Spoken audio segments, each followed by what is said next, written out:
10,700 stores, 2.1 million employees, 255 million customers every single week.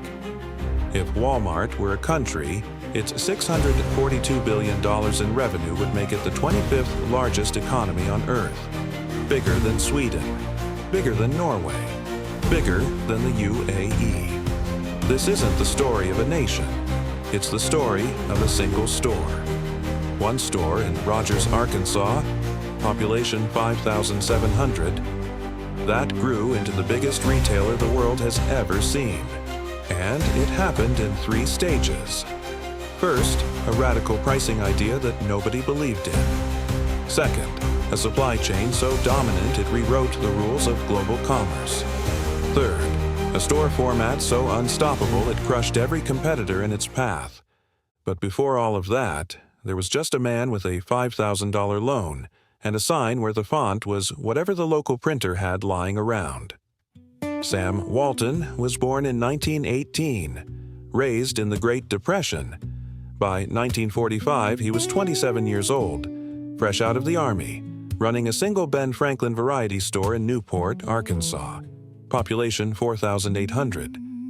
And he noticed something. When he discounted an item, even slightly, sales didn't just go up, they exploded.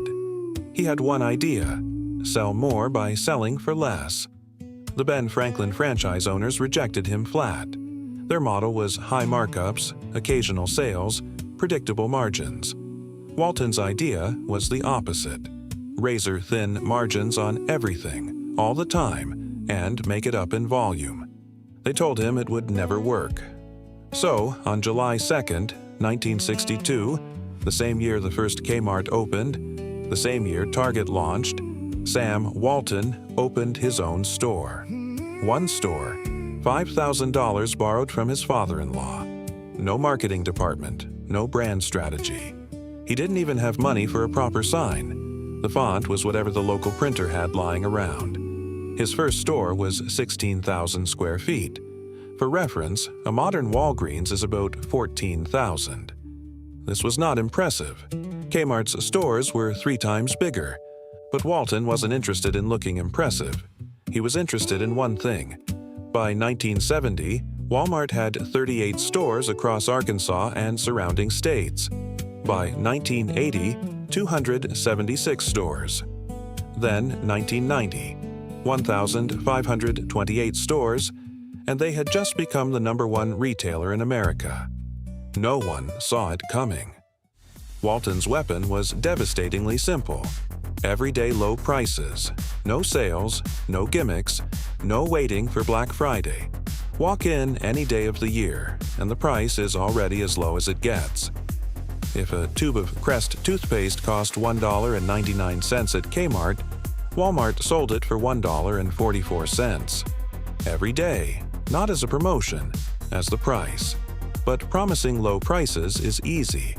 Any store can write lowest price, guaranteed on the window, delivering them at scale across hundreds of stores without going bankrupt.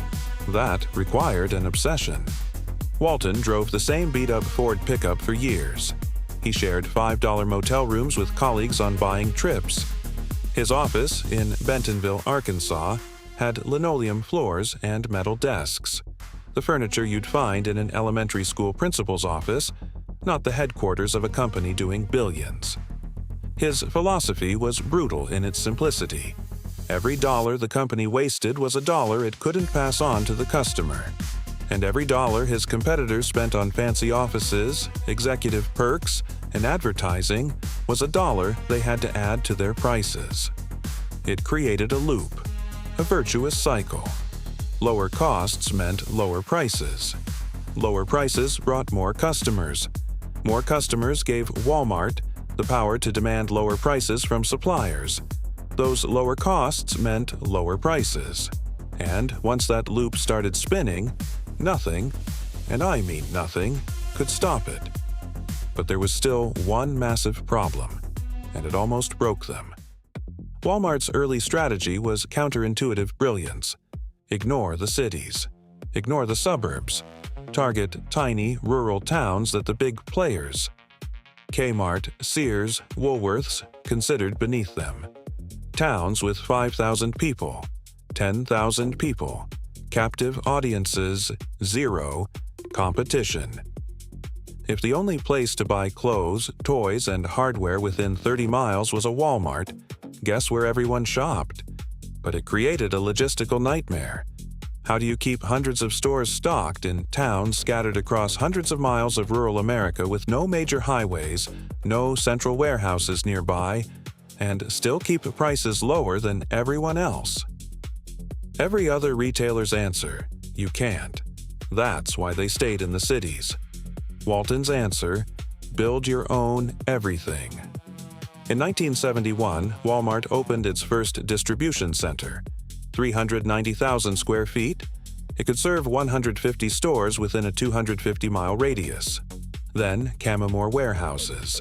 Then a trucking fleet, a fleet that would eventually become one of the largest private trucking operations on Earth, with over 6,000 trucks and 60,000 trailers. But that wasn't even the wild part. In 1987, before the public internet, before email was common, Wal-Mart launched its own private satellite network. Cost: $24 million. At the time, it was the largest private satellite network in the world. This let headquarters track inventory in real time. A tube of toothpaste sells out in a store in Florida. They know instantly. A shipment of winter coats is delayed in Minnesota. They reroute it before it becomes a problem. This was sci-fi level stuff for the 1980s. Competitors were still faxing inventory reports. Here's the number that mattered. By the late 1980s, Wal-Mart's cost to move a product from factory to store shelf was roughly half what their competitors paid. Half. Every dollar saved in logistics was another dollar they could cut from prices. And lower prices meant more customers. The loop was getting faster.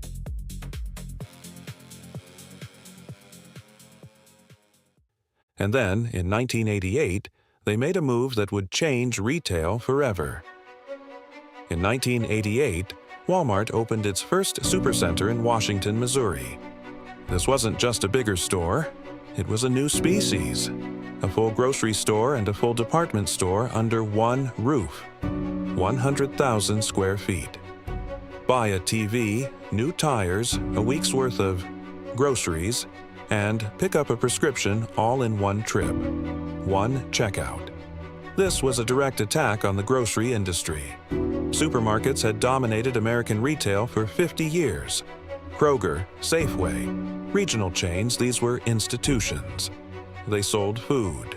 Wal-Mart sold food, clothes, electronics, auto parts, pharmaceuticals, and garden supplies. In one building. Traditional supermarkets had no answer. They couldn't compete on price. Wal-Mart's supply chain was too efficient. They couldn't compete on selection. Wal-Mart had everything. And they couldn't compete on convenience. One trip to Wal-Mart replaced 3 trips to separate stores. Here's what happened next. Between 1990 and the year 2000, Wal-Mart opened over 1,500 supercenters. Let me slow that down for you. One new supercenter every 2.4 days. For an entire decade. Weekends, holidays didn't matter. Every 58 hours, somewhere in America, a new Wal-Mart supercenter opened its doors. By the year 2000, Wal-Mart had more retail square footage than the next 6 competitors combined. That's Target, Kmart, Sears, JCPenney, Kohl's, and Macy's combined. 6 of the most famous names in American retail. Together, they occupied less floor space than Wal-Mart alone. And here's a stat that should stop you in your tracks. The company that started as one store in Arkansas now employed more people than the United States Army had active duty soldiers. Over 2 million employees. The largest private employer on the planet. By the 1990s, Wal-Mart had conquered America. So they looked across the borders.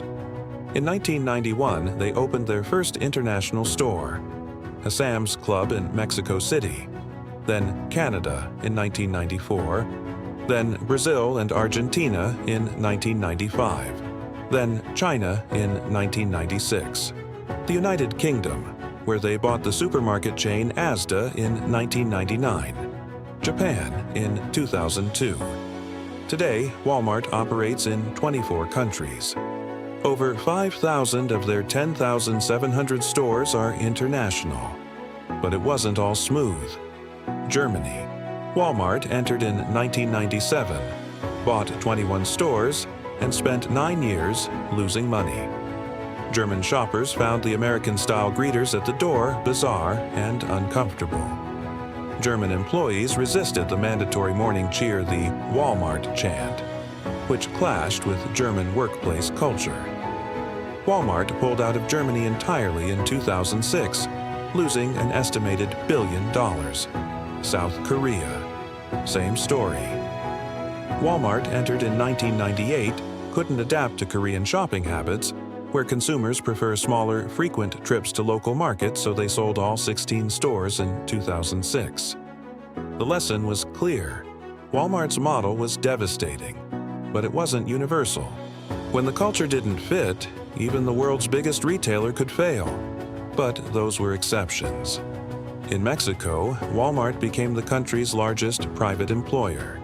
In the UK, Asda became the second-largest supermarket chain. In China, Wal-Mart now operates over 400 stores. The machine that worked in rural Arkansas worked in most of the world. Today, the numbers are almost impossible to comprehend. 10,700 stores across 24 countries. 2.1 million employees. More than the entire population of New Mexico. More than the population of 15 individual U.S. states. 255 million customers every week. That's roughly 1 out of every 30 humans on the face of the earth, walking through a Wal-Mart door every 7 days. 9 out of 10 Americans can reach a Wal-Mart in less than 15 minutes.